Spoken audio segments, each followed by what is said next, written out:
오늘 말씀은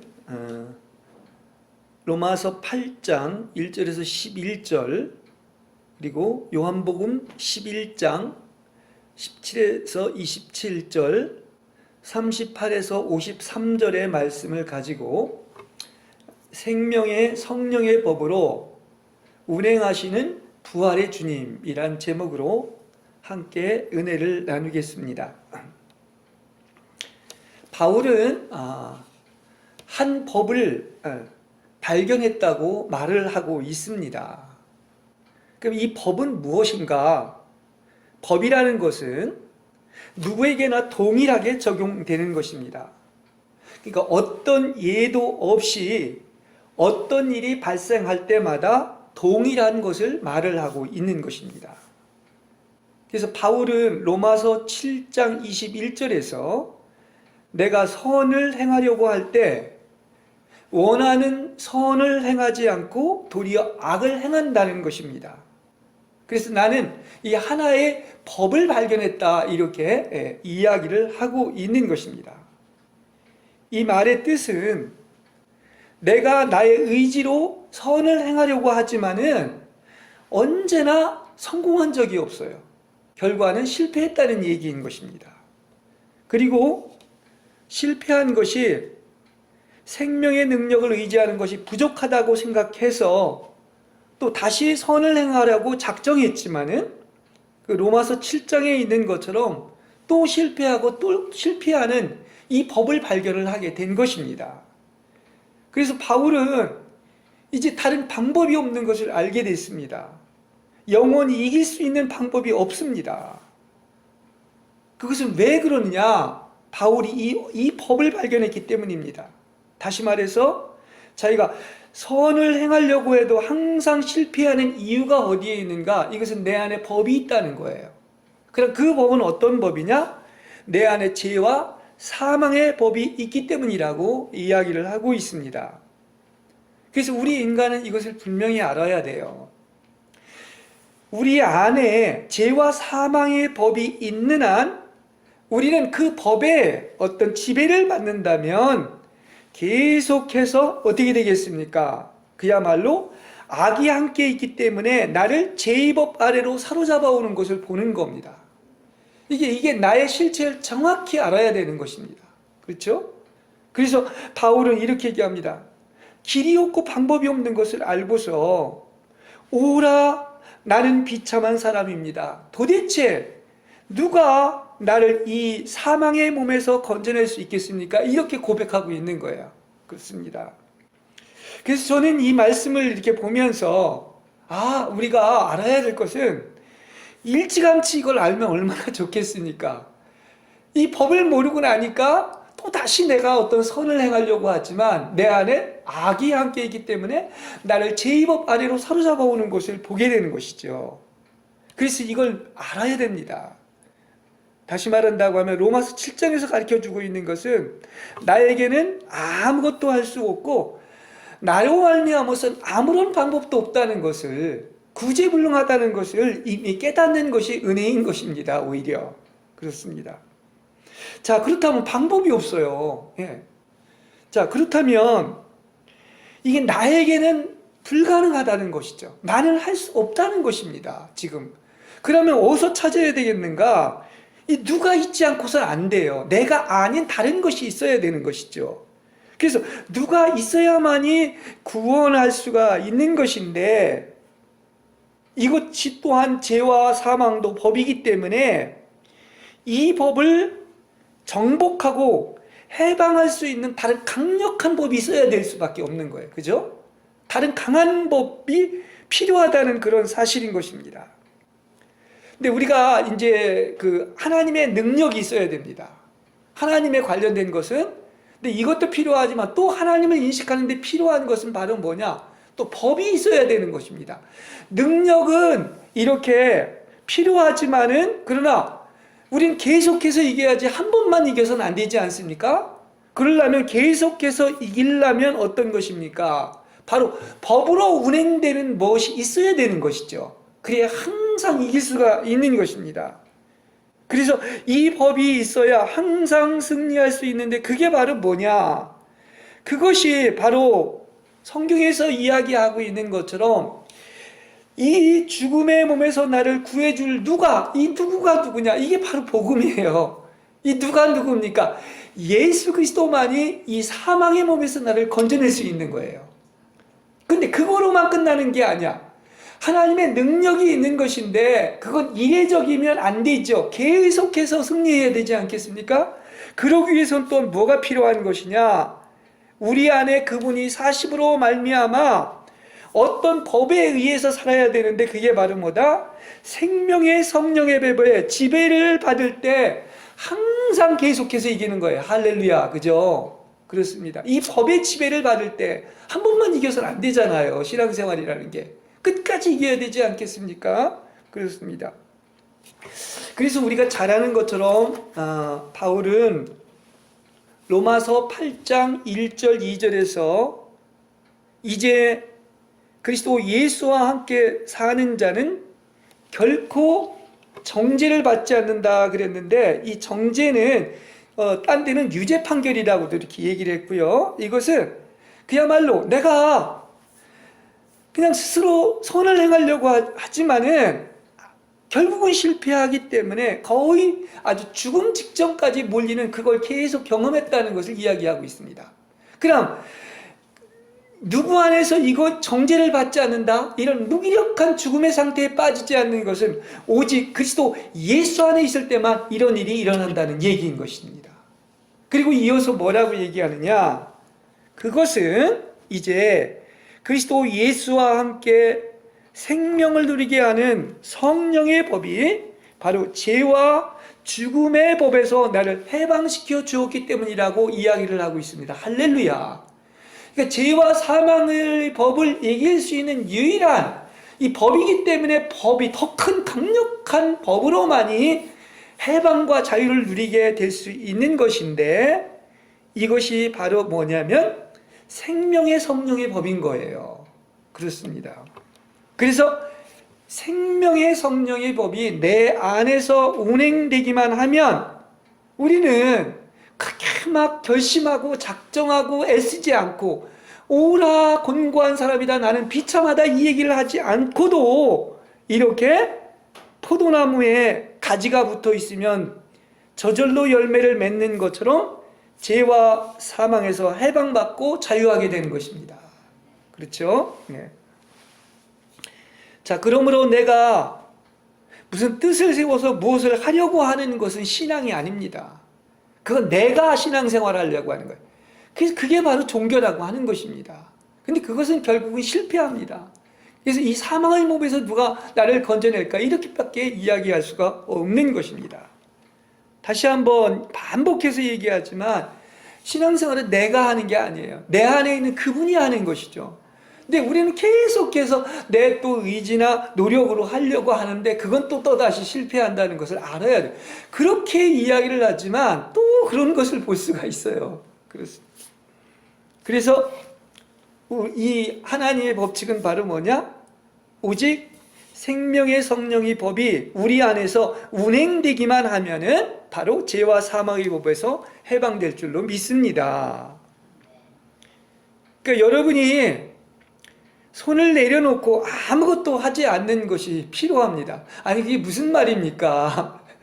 잘못 들으면은 이걸 모르는 사람들은 뭐 무슨 이단 같은 얘기를 합니까? 이럴 수가 있는데 진짜 손을 내려놓고 아무것도 하지 마시기 바랍니다. 그죠? 나는 아무것도 할 수 없다는 것을 알면 할 필요가 없는 거죠. 육체를 쓸 수가 없는 것입니다. 그리고 하려고 하지도 않을 뿐만 아니라 나는 아무것도 할 수 없다. 거기서부터 새로운 길이 열리는 거예요. 그죠? 출구가 없기 때문에 다른 길이 열리게 되는 것입니다. 나를 통해서는 방법이 없기 때문에 그런 것입니다. 바로 그렇게 됐을 때 바로 뭡니까? 이 생명의 성령의 법이 운행하기 시작한다는 것입니다. 같이 하는 게 아니에요.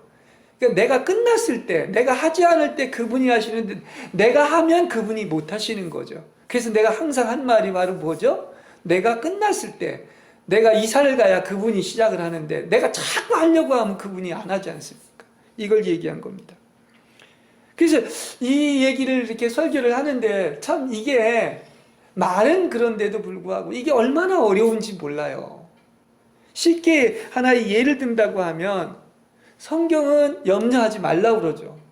근데 예수를 잘 믿는 사람도 염려 안 하는 사람 없습니다. 또 걱정하고 하는 것을 많이 볼 수가 있죠. 그 성경에 보면 염려하지 말라고 하면서 가장 아주 그런 일상적인 예를 듭니다. 먹고 마시고 몸에 옷을 걸치는 것, 그러니까 이게 최소한도의 생활을 영위하는 것에 대해서 걱정하라고 합니까? 안 하지 말라는 거예요, 성경은. 근데 우리는 또 어떤 것을 보면은 또 걱정하고 염려를 하는 것이 우리의 삶입니다. 그렇죠. 주님은 그래서 공중의 새와 들꽃 하나도 이렇게 새도 먹이시고 꽃도 입히시는데 하물며 내 자녀인 너희일까 보냐. 하늘 아버지께서는 이 모든 것이 너희에게 있어야 될 것, 필요한 것을 다 알고 계신다고 이렇게 이야기를 하고 있습니다. 근데 이렇게 분명히 말했는데도 우린 또 어떤 때 탁 맡겼다가도 또 염려를 한단 말입니다. 그렇죠? 바로 이것이 뭐냐? 쉽게 이제 이렇게 이 얘기를 들어서 얘기한 것은 우리 하나님의 백성들은 무엇에 의해서 사는 것인가? 내가 사는 게 아니잖아요. 그리스도 위에서 사는 것이고 또 나아가서 한 번만이 아니라 항상 그 생명의 법에 의해서 살아가기 때문에 염려하지 않는 것이 맞는 것이죠. 그렇죠? 예. 그 하나님의 생명은 염려하는 생명이 아닌 것입니다. 그렇죠? 그런데 염려한다는 것은 또다시 뭐예요? 그렇게 살지 말라고 했음에도 불구하고 내가 또 뭔가 해보려고 하는 거예요. 작정하고 내 의지로서 하려고 하는 것입니다. 다시 말하면 죄와 사망의 법에 살아가고 있다는 거예요. 그게 바로 염려를 하고 있다는 얘기가 또다시 생명의 성령의 법에 의해서 하는 게 아니라 죄와 사망의 법으로 살아가고 있는 것입니다. 그래서 그렇게 본다고 하면 우리가 뭘 하려고 하는 그 우리의 의지는 생명의 법을 저지하는 겁니다. 그렇죠? 그러니까 우리는 그냥 그 고집 이런 것들이 참 방해 요소인데 내 뜻대로 이렇게 하지 마시고 우리가 어떻게 하면 됩니까? 오직 생명의 법을 따라서 살 때 그 법으로 말미암아 놀라운 삶을 살아낼 수 있습니다. 주님은 막 여러분이 막 애쓰고 막 그 수고하고 무겁고 이렇게 짐을 지고 하지 말라는 거예요. 그걸 누가 하겠다는 것입니까? 너희가 할 필요가 없어. 그건 종교야. 주님은 이 복음이라고 하는 것은 그걸 내가 다 할 테니까 너는 그냥 나에게 맡기고 따라오기만 하면 된다는 얘기를 하고 있는 거예요. 내가 대신하겠다는 것입니다. 그래서 복음인 거예요. 그걸 얘기해 주고 있습니다. 그리고 이 법만이 이기는 생명을 살 수 있지 내가 아무리 노력한다고 해서 불가능한 것이라는 것을 알 수가 있죠. 왜냐하면 하나님이 우리에게 준 생명, 그 하나님의 생명은 이것은 그야말로 이기는 생명입니다. 지는 생명이 아니에요. 절대로 모든 걸 이깁니다. 그렇죠? 그리고 즐거움으로 충만한 생명이요, 완전히 안식할 수 있는 생명이요, 하나님과 교통할 수 있는 생명이요, 목마르지 않는 생명이요, 죄와 사망을 이길 수 있는 생명이기 때문인 것입니다. 이 생명에 의해서 산다면 항상 이기게 되는 것이죠. 그렇습니다. 그래서 이 거룩하고 능력 있고 승리하는 생명은 항상 그리스도가 살기 때문에 그분이 어떻습니까? 요동하지 않잖아요. 염려하지 않잖아요. 모든 걸 초월하잖아요. 이 생명은. 예?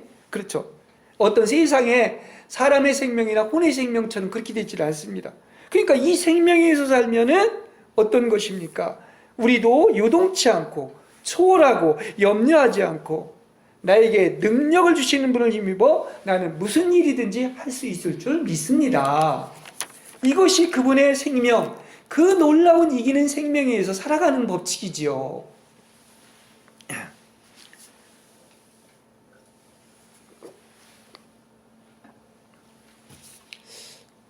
오늘 본문 또 요한복음 11장의 주제는 이게 이제 너무 양이 많아서 자세히 다 설명을 못합니다. 이 나사로를 살린 이야기를 하고 있는데 그 나사로를 살린 게 중요한 게 아닙니다. 이 11장 요한복음의 주제는 그야말로 그 24절 25절에도 있는 것처럼 나는 부활이요 생명이니 나를 믿는 자는 어떻습니까? 예? 죽어도 살겠고 또 살아서 나를 믿는 자는 영원히 죽지 아니하리라. 내가 이것을 믿느냐, 이것이 주제란 말입니다. 그러니까 예수님은 죽은 나사로를 살렸지만 그 죽은 나사로도 다시 죽었잖아요. 그죠? 근데 이걸 통해서 주님이 무엇이냐, 부활이 무엇이냐, 이걸 알려주기 위한 거란 말입니다. 그렇죠? 그러니까 주님은 이 사건을 통해서 주 예수님이 어떻게 모든 죽은 자들을 부활시켰는가, 죽은 자의 부활을 이루셨는가, 이걸 가르쳐주기 위한 것입니다. 다시 강조하지만 주님은 그럽니다. 내가 곧 부활이다. 내가 곧 부활이요 생명이다. 여기 이렇게 얘기하고 있지 않습니까? 이걸 내가 수없이 여러분한테 설교를 했습니다. 다시 말한다고 하면 주님이 곧 부활이시기 때문에, 그래서 이 말은 무슨 뜻을 가지고 있는 것이냐? 나사로가 그래서 부활인 것이고 모든 사람이 부활한 것입니다. 예. 그러므로 부활이신 주님을 믿는 자는 어떻게 됩니까? 죽어도 부활할 것이며 또 살아서 믿는 자는 영원히 죽지 않는 것이죠. 주님이 곧 부활이기 때문에 그런 거예요. 그래서 아마 그런 기대를 갖습니다. 이제 주님이 오실 날이 급박하다고 했는데, 우리가 이렇게 우리 시대에 주님이 오신다면은 우리들은 죽음을 맛보지 않고 부활한 몸이 돼서 영원히 살 거예요. 그러니까 우리는 죽음이 없어요. 주님이 우리 시대에 오신다고 하면 그렇게 될 것입니다. 이게 얼마나 사실 막 그 심판을 무서워하는데 그게 아니라 우리에게 굉장히 큰 소망이에요. 예, 그렇습니다. 그걸 알 수가 있습니다. 예.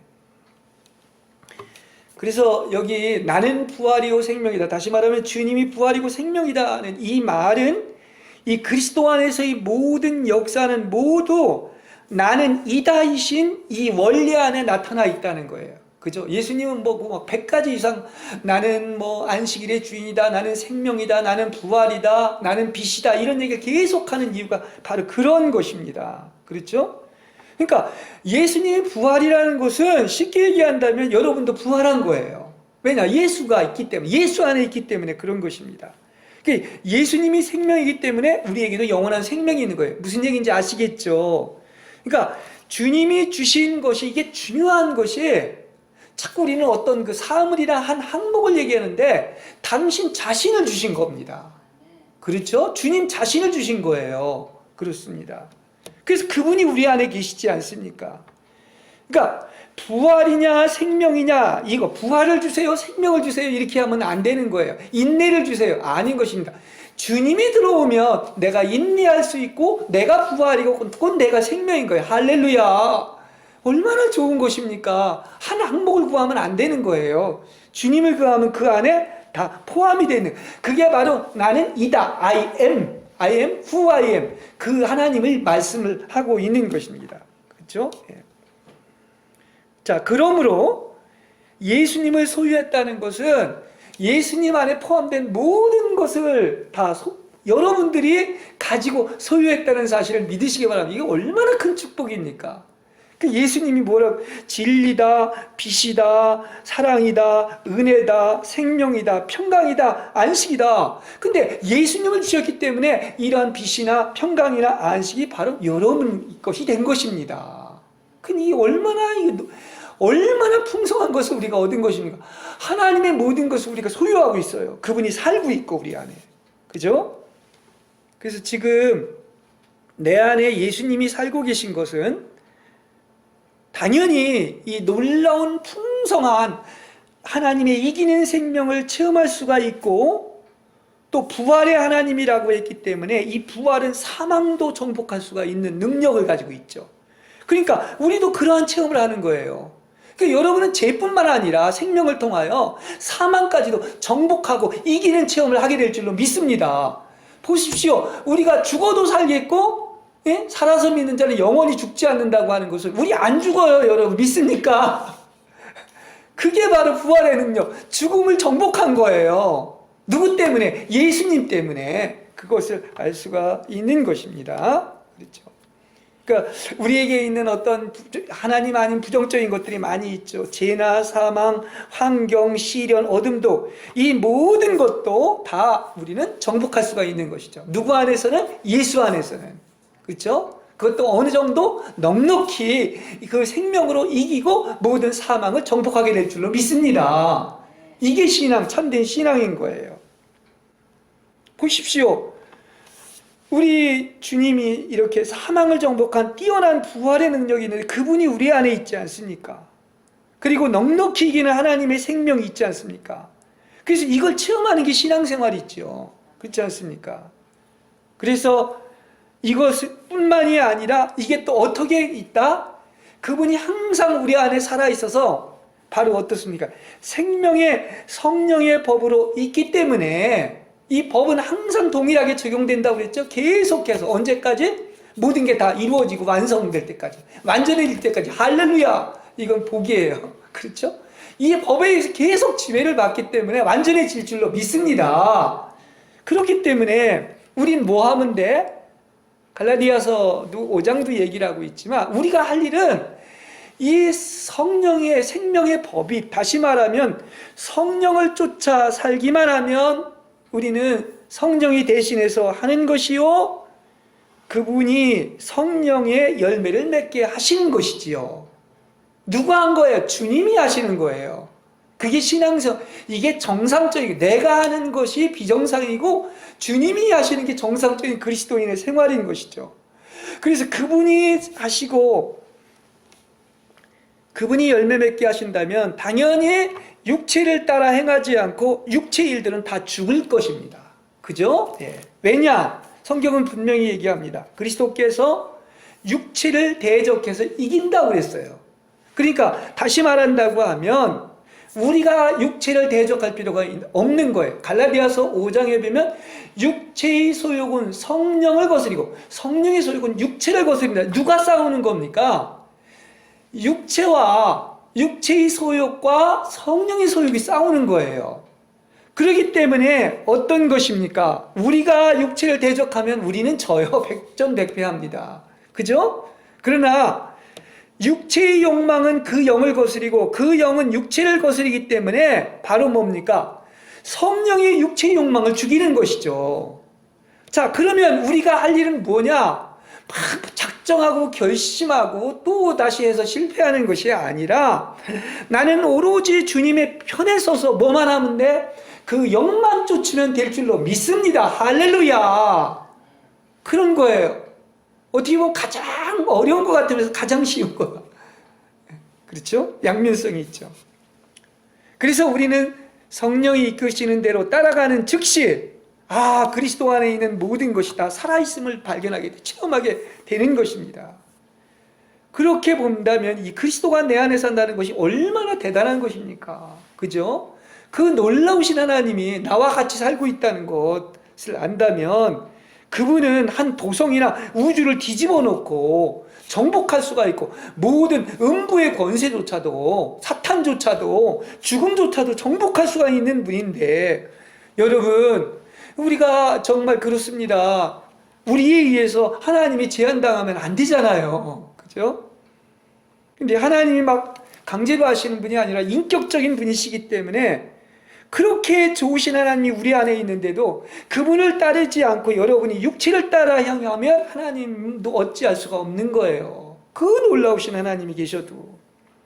그러나 여러분이 자아가 완전히 포기되고 그분을 쫓는 만큼 그런 광대한 부활의 능력과 넉넉히 이기는 생명을 체험하게 되실 줄로 믿습니다. 그렇습니다. 이 신앙생활이 이게 우리는 여전히 그 짧은 생명을 가지고 허덕일 수 있는 것은 그만큼 아직도 그 부족하고 미성숙한 부분이 많이 있다는 얘기예요. 그 풍요로운 이기는 생명이 있고 사망을 정복하는 부활의 능력이 우리 안에 있다는 사실을 믿으시기 바랍니다. 그렇죠? 예. 그래서 여러분이 그분과 완전히 하나 되고 연합된다면 예수님의 모든 사실이 여러분의 영적인 실체가 되어 성경 얘기가 우리의 얘기고 바로 바울처럼 이렇게 이기는 생명을 살고 또 나아가서 이 복음서에처럼 부활의 능력을 체험하게 될 줄로 믿습니다. 사망도 이길 줄로 믿습니다. 음부의 권세도 정복할 줄로 믿습니다. 내가 한 게 아니라 그분이 하셨기 때문에 그런 거예요.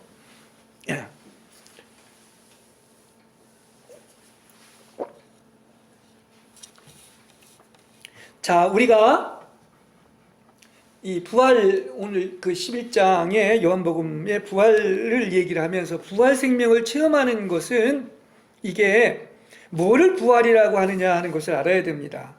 부활이라고 하는 것은 죽음에 처했으나 살아난 것을 부활이라고 하죠. 그죠? 나사로 얘기도 그렇습니다. 죽은 지 4일이나 됐다. 나흘 됐다. 예, 나흘 됐다고 그러지 않습니까? 그러니까 우리가 보통 3일간 저기라 하지만 나흘이 됐다는 것이 이제 완전히 죽어서 더 이상 소망이 없다는 그런 뜻도 있는 것인데, 그러나 죽음에 처했던 나사로가 살아났습니다. 그럼 왜 부활 생명을 체험하는 것에 대해서 이 뜻을 알아야 돼요. 사람은 다 죽었죠. 한 사람도 살아나는 사람이 없어요. 오늘 이상한 사이비 이단에서 뭐 영생불사한다는 말도 안 되는 얘기를 하고 있는데 성자도 다 죽었고 다 죽었습니다. 근데 성경은 유일하게 한 분이 어떻습니까? 죽음에 들어갔다가 다시 나와서 영원히 사시는 분이 딱 한 분 계시죠. 그분은 바로 그리스도인 거예요. 주님밖에 없는 것입니다. 어디서 감히 되지도 않는 말을 가지고 그렇게 현혹을 합니까, 사람을? 그러니까 부활은 뭐냐? 죽음을 통과하면서도 죽음에 붙잡힌 바 되지 않는 것이 부활이에요. 그렇죠. 그러니까 부활이라고 하는 게 왜 나와서? 죽음을 전제로 한 것입니다. 그렇죠. 예. 그러니까 이제 우리가 이렇게 죽음의 무기력한 존재였지만 이제 죽음이 나를 붙잡을 수 없게 된 것은 죽음에 들어갔다가 사망을 정복하고 나오신 분이 바로 내 안에 계시기 때문에 그런 거예요. 그렇습니다. 그러므로 그리스도를 부활이라고 부르는 것은 죽음의 표를 지녔으나 여전히 살아있는 생명을 부활이라고 하는 것입니다. 그것을 우리는 알아야 됩니다. 그래서 주님께서 왜 그러죠? 계시록 1장 17절 18절에 보면 곧 산자라 내가 전에는 죽었었으나 볼지어다 이제 내가 세세토록 살아있어 라고 이렇게 말씀하고 있지 않습니까? 죽었다 살아나신 분이 바로 유일하신 예수님인 것이죠. 그 세세토록 영원히 사시는 분이십니다. 왜 이게 중요하냐고 하면 우리에게도 이래서 소망이 되는 거예요. 그죠? 예. 우린 죽을 수 있죠. 또 주님 오시면, 죽기 전에 오시면은 또 부활할 수 있지만 죽었다가 우리도 살 수 있는 겁니다. 그분이 우리 안에 계시기 때문에. 자, 이걸 부활이 뭐라는 걸 설명하기 위해서 요한복음 20장에 보면 그런 얘기가 나옵니다. 자, 주 예수님은 이제 죽은 자 가운데서 부활하신 후에 제자들에게 오시어서 손의 못자국과 옆구리의 창자국을 만져보라고 이야기를 하고 있습니다. 굳이 왜 이게 성경 기록되어 있느냐고 하면 그 뜻이 있어서 기록이 된 겁니다. 부활이 뭐라는 걸 설명하기 위한 거예요. 이게 부활했다는 표다 하는 것입니다. 그러니까 그분은 상처 입고 죽으셨으나 지금은 뭐라는 것입니까? 살아있는 하나님이라는 것을 보여주기 위한 거예요. 그죠? 눈으로 본 거 아닙니까? 그분에게는 몸에 죽음의 흔적을 가지고 있는, 부활한 사람은 죽음의 흔적이 있어야 되는 거야. 무슨 얘기인지 아시겠습니까? 진짜 부활한 사람을 보려면 죽음의 흔적이 있는 거예요. 그게 부활한 거예요. 그러니까 이 말을 성경에서 반드시 기록한 이유는 이게 우리에게도 적용되기 때문에 그런 것입니다. 만일에 우리의 생활 속에서 말입니다. 신앙생활에서 죽음의 흔적이 없는 많은 일들이 있는데 그건 부활이라고 얘기할 수 없는 거예요. 이해가 되시죠? 그렇습니다. 부활이라는 명칭을 붙일 수가 없는 것입니다. 죽은 체험이 있어야 부활이 있는 거예요. 그죠? 죽지 않았는데 부활했다고 말할 수가 없는 거와 마찬가지인 것입니다.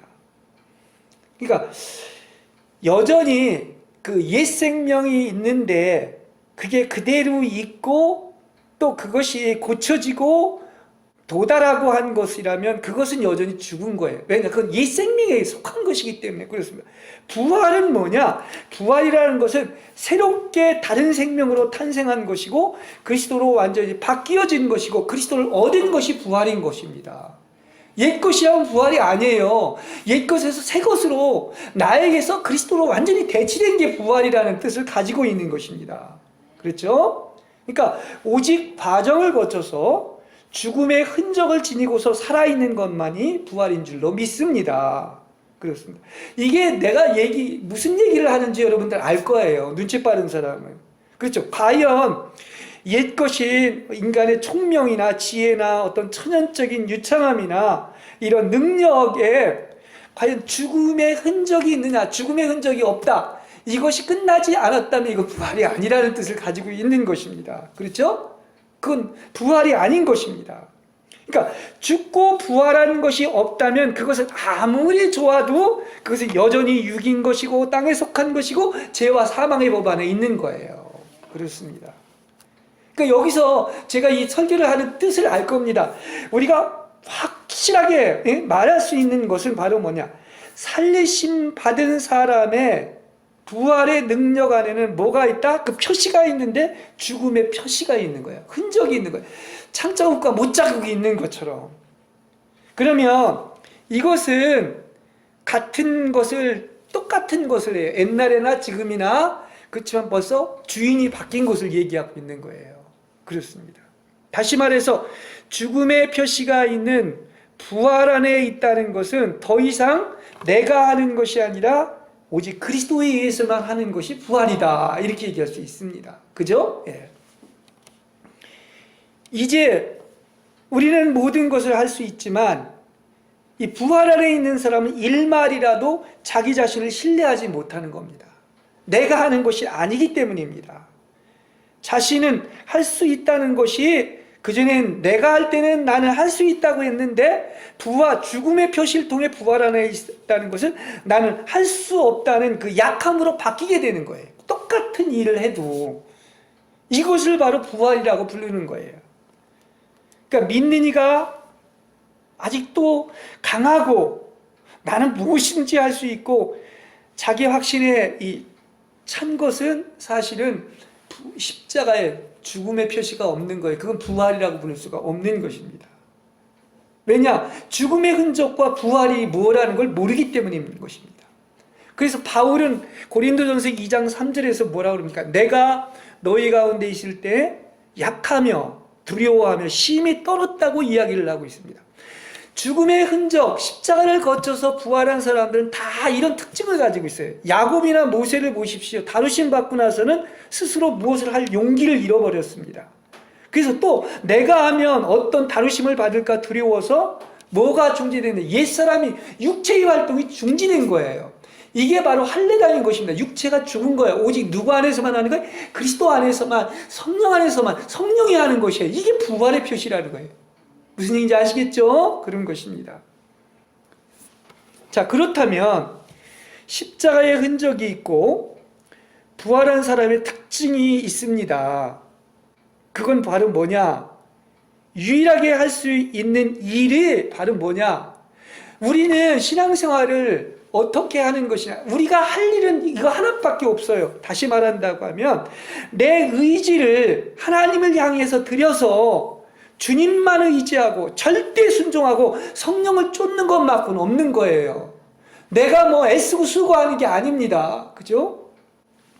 따라서 부활과 십자가는 잘 들으시기 바랍니다. 이건 분리되는 게 아니에요. 하나입니다. 동전의 앞뒤면입니다. 십자가가 무슨 역할을 하는지 아십니까? 옛 것을 다 헐고 제거하는 거예요. 옛 것, 하나님 아닌 것을.